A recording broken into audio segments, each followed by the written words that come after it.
خوبصورت ہے وہ سوچ جو دوسرے انسان کے لیے اچھا سوچے، اور خوبصورت ہے وہ انسان جسے اللہ ایسی سوچ عطا کرے۔ ہمارے من پسند شخص میں اتنی اہلیت تو ہونی چاہیے کہ وہ خود سے منسلک ہر شخص کے سامنے ہمارا مان رکھ سکے۔ لوگوں کو جج کرنا چھوڑ دو، تم نہیں جانتے ہر کوئی اپنے اندر کیسی جنگ لڑ رہا ہے۔ رشتے احساس سے بنتے ہیں، رنگ، نسل اور چال دے کر تو جانور خریدے جاتے ہیں۔ فاصلے کبھی رشتے الگ نہیں کر سکتے، اور نزدیکیاں کبھی رشتے بنا نہیں سکتے۔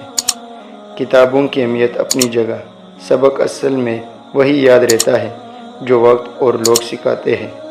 جب تک انسان دوسروں کی جگہ پکڑا نہ ہو تب تک اس سے پوری بات سمجھ نہیں آتی۔ خوش اخلاق ایک ایسا عطر ہے جسے جتنا زیادہ آپ دوسروں پر نچھاور کریں گے اتنی ہی زیادہ خوشبو آپ کے وجود سے آئے گی۔ جب ہم یقین کر لیتے ہیں تو لوگ بدل جاتے ہیں۔ کسی سے اتنی محبت کریں جتنی وہ آپ سے کرتا ہے، کیونکہ بے حساب محبت ہی ذہنی بربادی کا باعث بنتی ہے۔ کچھ دن ایسے آتے ہیں جب ہم کسی کے بھی نہیں ہوتے، اپنے آپ کے بھی نہیں۔ رشتوں کو جوڑے رکھنے کے لیے کبھی اندھا کبھی بہرا تو کبھی گونگا ہونا پڑتا ہے۔ ہم وہیں تک اچھے ہوتے ہیں جہاں تک دوسروں کے معیار کے مطابق ہوتے ہیں۔ وہ معجزوں کا بادشاہ ہے، جب چاہے حالات بدل سکتا ہے۔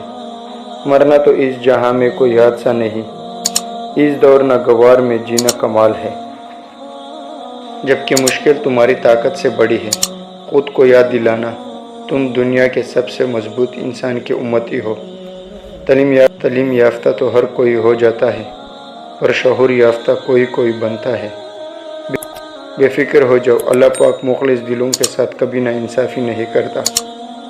مشہور ہونے سے زیادہ بہتر یہ ہے کہ اپنے دامن کو بدنامی کے داغ سے پاک رکھا جائے۔ میاں بیوی کے رشتہ 3 باتوں کی وجہ سے مضبوط ہوتا ہے۔